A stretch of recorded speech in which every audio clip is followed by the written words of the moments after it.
มาเด้อพี่น้องมากินข้าวแรงนำกันอาหารแรงค่อยมื้อนี้ก็มีต้มนวดปลาหมึกนวดปลาหมึกนี่ก็ซื้อมาประมาณ2โลกว่าเนาะตอนแรกก็ว่าสิเอามากินในช่วงปีใหม่ในมื้อปีใหม่แต่ว่ามื้อปีใหม่หั่นก็มีหลากหลายเมนูซะเหลือเกินกินบ่ทันว่าซั่นซะพี่น้องเพราะฉะนั้นแล้วค่อยก็เลยสิแบบว่า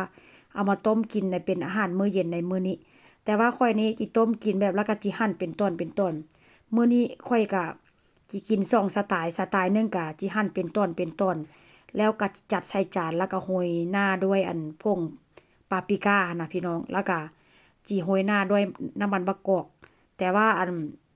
มันมันบดค่อยบ่มีเลยว่ามันฝรั่งหั่นน่ะเนาะมันฝรั่งค่อยบ่ได้ค่อยบ่ได้ซื้อมาว่าซั่นซะแต่ว่าก็บ่เป็นหยังที่หั่นเป็นพอดีคำแล้วก็สิโรยหน้าด้วยอันผงปาปริก้าแล้วก็โรยหน้าด้วยน้ำมันมะกอกก็ถือว่าอันนั้นเป็นเมนูอาหารลูกเมนูอาหารผัวแต่ว่าสำหรับข้อยนี่ จิกินกับตำบักหุ่งพี่น้องมื้อนี้จิตำบักหุ่งกินกับต้มนวดปลาหมึกแซ่บๆกินกับข้าวเหนียว